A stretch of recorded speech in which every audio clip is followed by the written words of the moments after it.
In today's tutorial, I'm going to show you how to send money on Citibank account. So if you don't have an account yet, of course, you can visit citi.com and create an account as example, or log in into your account if you want to send money to your Citibank account because you will need to know the credentials of your bank account. If you're on the application, you'll have basically to open it and download it if you don't have it downloaded, whether through App Store or Play Store, and you log in using user ID or Touch ID or even Face ID if you've enabled both, or register to an account if you still didn't create an account. So now as an example, how can we send money to a bank or a city bank account? So to transfer money, of course, we will be able to do like a wire transfer from a bank website through whatever websites we're using or even app, but you will need your account information or account credentials on the Citibank account that you want to send money to. So to do so, of course, you can do like, first of all, a direct deposit. And as you can see, this is a free service electronically. You can deposit some payroll, government pension, or dividend check into your checking or saving or money markets accounts right away.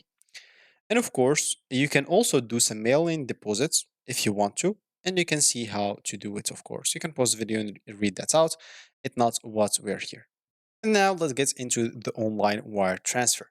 So basically, of course, you will need or how it works, of course, you must review and accept like online funds transfer agreement. And to send like a wire transfer, you'll have the recipient's account and destination bank information, which is in our case our Citibank account or maybe your friend Citibank account or something like that. And then wires are generally sent to the same business day if processed before 6 p.m.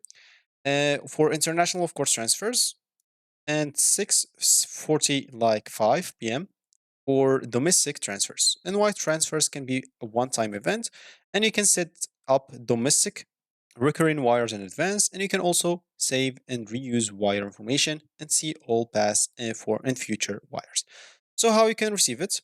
You will have to provide a Swift code for the person that you wanna or that want to send you money. And of course, the Citi Swift code is Citi US33, an intermediary bank account code, as example this, and should be used for international wires. This just for international wires. But for standard wires, like if someone want to wire you money in the same like United States account, and of course your credentials you'll be able to get them through the website or the app. It's the same. So if you're in the app or websites, once you're logged in, you'll have to go to your home. And of course, you'll need to scroll down a little bit and you'll be able to find your account information in the home screen. If you keep like scrolling, you'll be able to see your information. And as you can see, like the amount that's getting in or getting out or something like that. And if you go as example to account info here, you'll be able to see all the account info, whether it's like a saving account or checking account, and you'll be able to make deposits as an example. If you click on deposits, if you want to deposit a specific thing, you'll be able even to make withdrawals if you want to. And yeah, that's how you basically do it. So that's going to be it for me in this video. Thank you for watching and goodbye.